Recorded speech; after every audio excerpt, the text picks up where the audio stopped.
Warahmatullahi wabarakatuh. Nahmaduhu wa nusalli ala rasulihil karim wa ala alihi wa sahbihi ajma'in, amma ba'd.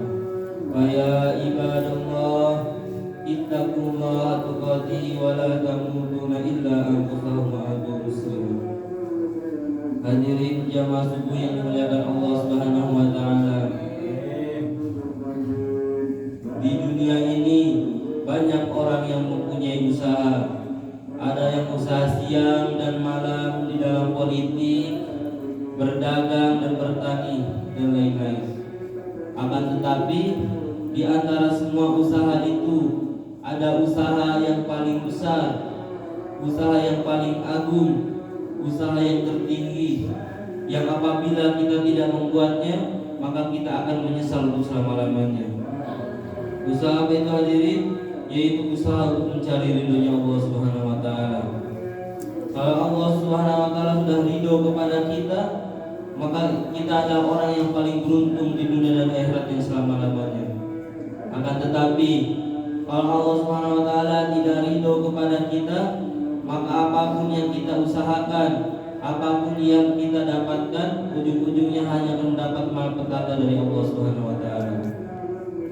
Hadirin yang dimuliakan Allah Subhanahu wa taala, kalaupun kita mendapatkan dunia dan segala isinya, akan tetapi kita tidak mendapat ridha Allah Subhanahu wa taala, sang penguasa, sang pencipta dunia ini, maka tentu ujung-ujungnya kita akan celaka juga. Walaupun seluruh manusia dikumpulkan, raja-raja, seluruh partai dan golongan mendukung kita, tapi kalau Allah Subhanahu wa taala sudah tidak suka kepada kita, maka akhirnya ada bakal turun juga kepada kita. Maka perkara inilah yang harus kita tanamkan dalam hati kita. Perkara inilah yang harus kita betul-betul tancapkan dalam diri kita. Kita tidak mungkin selamat kalau kita tidak dapat ridha Allah Subhanahu wa taala. Kita tidak mungkin sukses dalam usaha apapun, dalam perbuatan apapun, kalau kecuali di dalamnya terdapat ridha Allah Subhanahu wa taala. Maka salah satu jalan keselamatan, kesuksesan hanya terdapat di dalam ridha Allah Subhanahu wa taala. Hadirin yang dimuliakan Allah Subhanahu wa taala, di dunia ini orang yang paling sukses bukanlah orang yang banyak hartanya, sawahnya maupun rumahnya. Pemahaman seperti ini adalah pemahaman yang sangat-sangat salah. Karena sebanyak apapun hartanya, sawahnya dan rumahnya, semua itu tidak akan lama. Karena satu-satunya jalan kesuksesan hanya untuk mencari ridha Allah Subhanahu wa taala. Akan datang suatu masa kita akan meninggalkan dunia dan kita tidak akan mendapatkan apa-apa di dunia ini. Dunia ini adalah milik Allah Subhanahu wa taala. Dunia ini adalah milik Allah Subhanahu wa taala, maka tidak ada yang bisa didapatkan oleh siapapun. Kemudian Allah Subhanahu wa taala menjadikan dunia ini sebagai tempat ujian. Maka siapakah di antara kita yang amalannya paling terbaik? Siapakah yang paling terbaik amalnya di antara kita? Yaitu orang yang beramal, yang mengikuti jejaknya baginda Rasulullah SAW. Maka bagaimana bisa menjadi amalan terbaik? Yaitu wa man ahsanu qawlan mimma da'a ila Allah wa amila shalihan wa qala innani minal muslimin. Tidak ada yang lebih baik perkataannya melebihi orang yang mempunyai tiga sifat. Da'a ila Allah, orang yang berdakwah mengajak beriman kepada Allah, wa amila shalihan, orang yang beramal saleh, wa qala innani minal muslimin. Salah seorang berkata bahwa dirinya adalah golongan Islam. Inilah orang yang paling terbaik amalnya. Orang yang berdakwah di jalan Allah, orang yang beramal saleh, orang yang mengaku bahwa dirinya adalah golongan orang Islam. Kuntum khairu ummatin ukhrijat linnas, kamu adalah sebaik-baiknya umatku. Siapakah mereka hadirin? Yaitu para sahabat. Kenapa bisa dikatakan demikian? Ta'muruna bil ma'ruf wa tanhauna 'anil munkar. Karena sebab dakwah dan wa tu'minu billah, mereka yakin kepada Allah dengan mantap. Hadirin yang dimuliakan Allah Subhanahu wa taala, di alam semesta ini ada kampung terbaik dan ada generasi terbaik, yaitu generasi para sahabat. Para sahabat semuanya berdakwah, dari yang muda sampai yang tua, dari laki-laki dan wanitanya sampai komponen masyarakat pun semuanya berdakwah. Sampai ketika baginda Nabi datang ke Madinah, para sahabat membuat syair-syair yang sangat indah.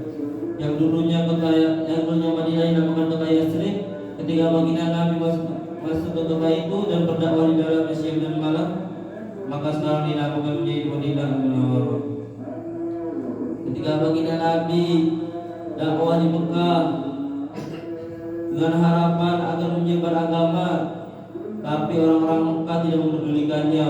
Mereka malah mengoyok-oyoknya, mencelanya, dan semena-mena terhadap baginda Nabi Muhammad SAW. Lalu beliau pergi ke Taif dengan harapan kalau beliau diterima di Taif, maka Taif akan menjadi penyebaran agama, pusat penyebaran agama Islam. Maka beliau pergi ke Taif. Setiba di Taif, harapan beliau sirna. Harapan yang dulunya beliau harapkan itu sirna, karena orang-orang Taif bukan menyapanya dengan baik. Orang-orang Taif malah memperdaya beliau, menghardik beliau sampai beliau tidak ada harapan lagi di kota Taif tersebut. Maka beliau pergi. Maka orang-orang Taif pun menyuruh anak-anaknya untuk mengejar beliau. Ketika beliau pergi, anak-anaknya pun membuntuti beliau sambil melempari kotoran-kotoran hewan, batu-batu, sampai sendal beliau pun berdarah. Maka beliau pun lari sampai sudah jauh dari kota Taif. Maka beliau berdoa, ya Allah, lemahnya upayaku, hinanya aku di hadapan makhlukmu, tolonglah aku. Maka kemudian Allah Subhanahu wa taala yang Maha Kuasa, yang Maha Perkasa menunjukkan keperkasaannya. Maka Allah Subhanahu wa taala memanggil malaikat Jibril alaihissalam. Wahai Jibril, turunlah ke bumi dan berikanlah salam dari aku. Maka malaikat Jibril pun turun ke bumi dan menyapa baginda Nabi Muhammad SAW. Wahai Nabi Allah, Allah Subhanahu wa taala telah mendengar jawaban umatmu dan doamu. Maka wahai malaikat gunung, turunlah dan laksanakan seluruh perintah Nabi Allah. Maka malaikat gunung pun turun dan menyapa baginda Nabi Muhammad SAW. Wahai Nabi Allah, apapun yang kau perintahkan akan kulaksanakan. Jika kau sukai, aku akan angkat gunung-gunung di sekitar Jazirah Arab dan akan aku betulkan ke kota Taif sampai tidak ada yang tersisa orang-orangnya. Tapi baginda Nabi Muhammad SAW yang Maha Penyayang, beliau berkata kepada Allah, berdoa kepada Allah, wahai Rabbku, jika sekarang tidak ada yang beriman kepada engkau di kota Taif, maka cucu-cucunya atau keturunan-keturunannya bisa masuk Islam. Kemudian selama berpuluh-puluh tahun, ketika Sayyidina Abu Bakar radhiyallahu anhu menjadi khalifah, ketika baginda Rasulullah SAW wafat, maka seluruh kota menjadi murtad. Hanya satu kota yang masih berpendirian Islam, yaitu kota Taif. Keberkahan berdakwahnya baginda Rasulullah SAW. Maka apa yang harus kita balas dengan semua itu? Hadirin yang dimuliakan Allah Subhanahu wa taala, kalau kita ingin menjadi khair ummah, maka kita harus wajib bersyukur selagi masih ada orang yang mau berdakwah di belahan-belahan negara, belahan-belahan kota, maupun sampai pelosok-pelosok. Demi cinta kita kepada baginda Nabi Muhammad SAW, semoga kita dikumpulkan di surga sana. Amin. Hadirin dimuliakan Allah Subhanahu wa taala, para sahabat semuanya yakin kepada Allah dengan mantap. Apapun masalah mereka, jalannya hanya satu, yaitu berdoa kepada Allah Subhanahu wa taala.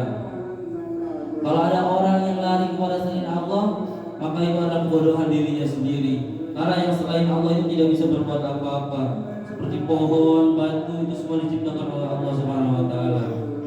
Tanda iman seseorang itu kuat, yaitu ketika dia mempunyai masalah, datangnya hanya kepada Allah Subhanahu wa taala.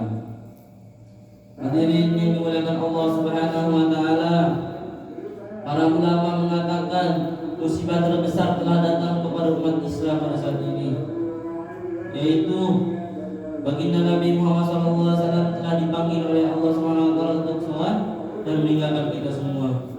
Baginda Nabi sudah jauh meninggalkan kita 1400 tahun yang lalu. Walaupun baginda Nabi sudah jauh meninggalkan kita, tapi Allah Subhanahu wa taala telah memberikan ganti kepada kita hadirin, yaitu sunnah dan perjuangan beliau.